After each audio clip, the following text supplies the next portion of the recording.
मित्रांनो, कोलेस्ट्रॉल एवढंच खराब आहे का? जर ते एवढंच खराब आहे, तर ते शरीराने बनवलंच का? असा अन्न घटक शरीर ॲक्सेप्ट तरी का करतं? कोलेस्ट्रॉलचे प्रकार काय आहेत? कुठल्या अर्थानं त्याला बॅड कोलेस्ट्रॉल आणि गुड कोलेस्ट्रॉल असा दर्जा मिळालेला आहे? बरं, हे गुड कोलेस्ट्रॉल कशा पद्धतीने आपल्याला मिळवता येईल आणि बॅड कोलेस्ट्रॉल कुठल्या मार्गाने आपल्याला बाहेर काढता येईल? कोलेस्ट्रॉलचे फायदे काय आहेत? आणि अशासारख्या अनेक समजुती, अनेक तुमचे जे शंका आहेत, या व्हिडिओच्या माध्यमातून या सगळ्या शंका आपण मिटवायचा प्रयत्न करू.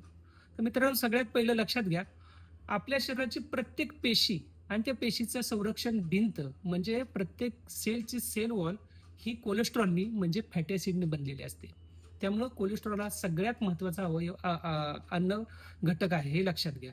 याशिवाय आपल्या शरीराचे मेंदूसारख्या अत्यंत महत्त्वाच्या पेशी देखील कोलेस्ट्रॉलने म्हणजे फॅटी ॲसिडने बनलेले असतात. टेस्टोस्टेरॉन सारखे महत्त्वाचे हॉर्मोन्स देखील कोलेस्ट्रॉलने बनलेले असतात.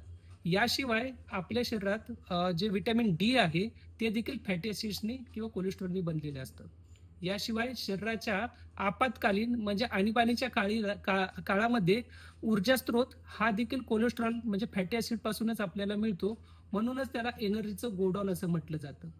तर अशाच पद्धतीनं आपण कोलेस्ट्रॉल बद्दलच्या समजुती आणि गैरसमजुती दूर करण्याचा प्रयत्न करत राहू. धन्यवाद.